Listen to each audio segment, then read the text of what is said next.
नमस्कार. आजच्या या माहिती सत्रात आपलं स्वागत आहे. आज आपण पॉलिटेक्निक प्रवेश प्रक्रियेच्या जगात डोकावणार आहोत. चांगल्या कॉलेजमध्ये नंबर लागणं हे थोडं कठीण वाटू शकतं, पण योग्य माहिती आणि अचूक तयारी असली ना की हे अगदी सहज शक्य आहे. चला तर मग ऑप्शन फॉर्म भरताना होणाऱ्या चुका टाळून प्रवेशाचा मार्ग कसा मोकळा करायचा ते आज आपण या विश्लेषणात पाहूया. आजच्या या प्रवासात आपण 5 मुख्य गोष्टींवर लक्ष केंद्रित करणार आहोत. पॉलिटेक्निकचे फायदे, योग्य कॉलेज कसं निवडायचं, कॅप ऑप्शन फॉर्मची गुंतागुंत कशी सोडवायची, डॉक्युमेंट्स अचूक कसे अपलोड करायचे आणि शेवटी प्रवेशादरम्यान होणाऱ्या सगळ्यात मोठ्या चुका कोणत्या. आपला हा आजचा रोड मॅप अगदी क्लिअर आहे. चला तर मग सुरुवातीलाच हे समजून घेऊया की पॉलिटेक्निक किंवा डिप्लोमा कोर्स करण्यामागचा नेमका फायदा काय आहे. हा कोर्स आपल्या इंजिनिअरिंग करिअरला इतकी गती कशी देतो? तर याचा सगळ्यात मोठा फायदा म्हणजे याची फी पूर्णवेळ इंजिनिअरिंग पदवीच्या तुलनेत खूपच परवडणारी असते आणि हा कोर्स फक्त 2 ते 3 वर्षात पूर्ण होतो.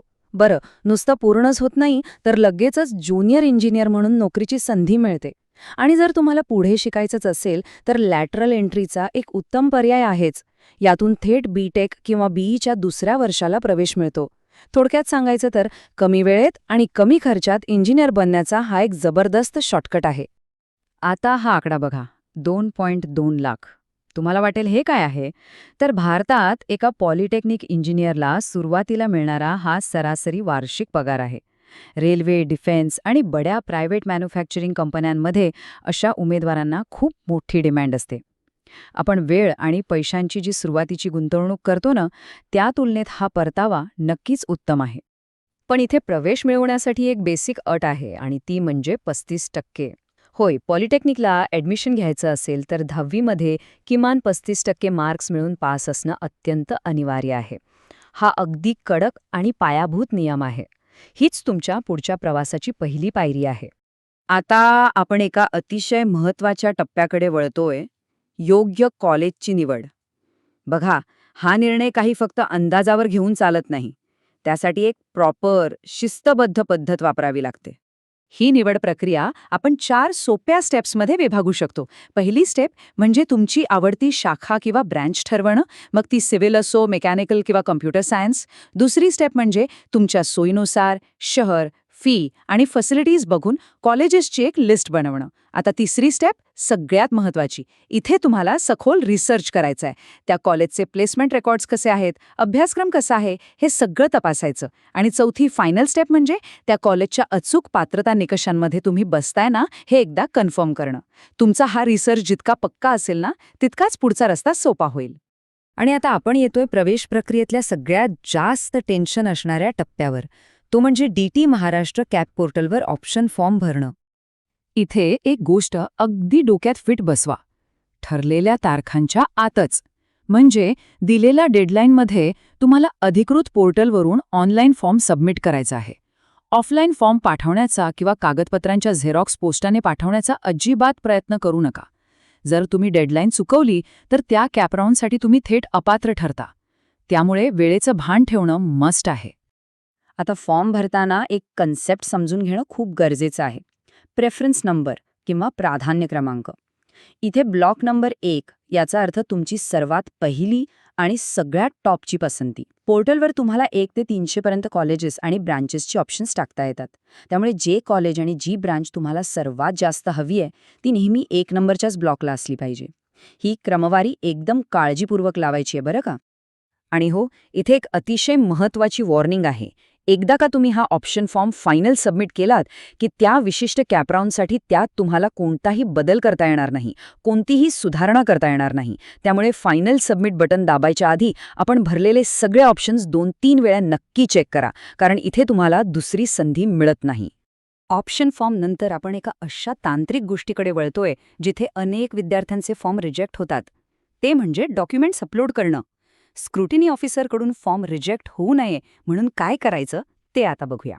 फोटो आणि सही अपलोड करण्याची एक अगदी सोपी पण विशिष्ट पद्धत आहे. एका पांढऱ्या कोऱ्या कागदावर तुमचा पासपोर्ट साईज फोटो चिकटवा, बरोबर त्या फोटोच्या खाली तुमची सही करा. आता हे दोन्ही एकत्र स्कॅन करा. आणि सर्वात महत्त्वाचं, या फाईलची साईज 50 KB पेक्षा जास्त नसावी, अशा पद्धतीने ती फाईल क्रॉप करा. असं केलं की फोटो आणि सही एकदम क्लिअर दिसते आणि तुमचा फॉर्म कुठल्याही टेक्निकल कारणामुळे बाद होत नाही. आता फक्त फोटोच नाही तर इतर डॉक्युमेंट्ससाठी सुद्धा काही प्रशासकीय नियम आहेत. अपलोड करण्याआधी तुमच्या सगळ्या स्कॅन केलेल्या फाईल्सना योग्य ती नावं द्या, म्हणजे घाईघाईत चुकीचं डॉक्युमेंट चुकीच्या ठिकाणी अपलोड होणार नाही. तुमची जन्मतारीख आणि मूळ जिल्हा सिद्ध करण्यासाठी लिव्हिंग सर्टिफिकेट म्हणजे शाळा सोडल्याचा दाखला हा सर्वोत्तम पुरावा आहे. आणखी एक अत्यंत महत्त्वाची गोष्ट, फॉर्ममध्ये तुम्ही जी जात निवडली आहे ना, ती आणि तुमच्या कास्ट सर्टिफिकेटवरची जात अगदी तंतोतंत जुळायलाच हवी. यात थोडी जरी चूक झाली तरी फॉर्म रिजेक्ट होऊ शकतो. आणि म्हणूनच सगळ्यात महत्त्वाचा मुद्दा असा आहे की आरक्षणाचा फायदा घेण्यासाठी लागणारी ही सगळी सर्टिफिकेट्स अधिकृत अधिकाऱ्यानेच दिलेली असावीत. तुमचं EWS किंवा कास्ट सर्टिफिकेट हे तहसीलदार किंवा जिल्हा दंडाधिकारी यांच्यासारख्या सक्षम अधिकाऱ्याकडूनच इश्यू झालेलं असावं. त्यावर त्यांचीच सही असणं बंधनकारक आहे. तसं नसेल तर पडताळणीच्या वेळी तुमचा फॉर्म थेट नामंजूर होऊ शकतो. आता आपण या माहिती सत्राच्या शेवटच्या आणि अत्यंत निर्णायक टप्प्यावर आलो आहोत. प्रवेशाच्या वेळी उमेदवारांकडून होणाऱ्या सर्वात मोठ्या चुका. हातात आलेली सीट गमावण्यापासून स्वतःला कसं वाचवायचं हे नीट समजून घ्या. ही टाईमलाईन बघा. काम अगदी शेवटच्या क्षणापर्यंत पुढे ढकलण्याची सवय आपल्याला किती महागात पडू शकते हे यातून स्पष्ट होतंय. प्रवेशाची डेडलाईन संपायला 7 दिवस बाकी असतानाच मोबाईलमध्ये रिमाइंडर लावून ठेवा. डेडलाईनच्या किमान 3 दिवस आधीच फॉर्म सबमिट करणं कधीही शहाणपणाचं असतं. जर तुम्ही शेवटच्या दिवसाची वाट पाहत बसलात तर अचानक सर्व्हरवर लोड येऊन वेबसाईट क्रॅश होण्याचा किंवा इंटरनेट बंद पडण्याचा मोठा धोका असतो आणि यामुळे तुमची प्रवेशाची संधी कायमची जाऊ शकते. इथे काही अत्यंत गंभीर चुकांची लिस्ट आहे ज्यामुळे तुमचं ॲडमिशन कॅन्सल होऊ शकतं.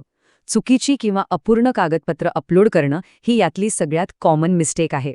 दुसरं म्हणजे नावाचं स्पेलिंग आणि जन्मतारीख 10वीच्या मूळ प्रमाणपत्रावर जशी आहे अगदी तशीच फॉर्ममध्ये भरा. कॉलेजच्या मान्यतेची खात्री न करता तिथे अप्लाय करणंही खूप रिस्की आहे. आणि सगळ्यात शेवटी फी भरल्यानंतर पेमेंटची पावती आणि ट्रान्झॅक्शन ID सेव्ह करून ठेवायला अजिबात विसरू नका. कारण जर काही सिस्टम एरर आला तर हीच पावती तुमचा एकमेव पुरावा असते. आपण आत्तापर्यंत जी काही माहिती घेतली तिचा संपूर्ण सारांश या एका विचारात सामावलेला आहे. ज्या विद्यार्थ्यांना त्यांच्या आवडीची सीट मिळते ते नेहमीच सगळ्यात हुशार असतात असं नाही, तर ते असे विद्यार्थी असतात ज्यांनी योग्य तयारी केली आणि लहान-सहान चुका टाळल्या. खरंच आहे ना?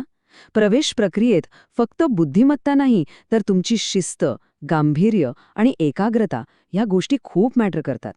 तर हे सगळं पाहिल्यानंतर शेवटी एक अतिशय महत्त्वाचा प्रश्न जो प्रत्येकाने स्वतःला विचारायला हवा. तुमच्या अर्जासाठी लागणारी सगळी कागदपत्र योग्य नावाने आणि योग्य साईजमध्ये तयार आहेत का? आणि तुमचं सगळ्यात पसंतीचं कॉलेज तुम्ही ब्लॉक नंबर 1 मध्येच टाकलाय ना? अर्ज फायनल सबमिट करण्यापूर्वी हे एकदा नक्की चेक करा. आजच्या या माहिती सत्रात सहभागी झाल्याबद्दल खूप खूप धन्यवाद. मला खात्री आहे की ही माहिती तुम्हाला एक यशस्वी आणि टेन्शन फ्री ॲडमिशन मिळवण्यासाठी नक्कीच मदत करेल.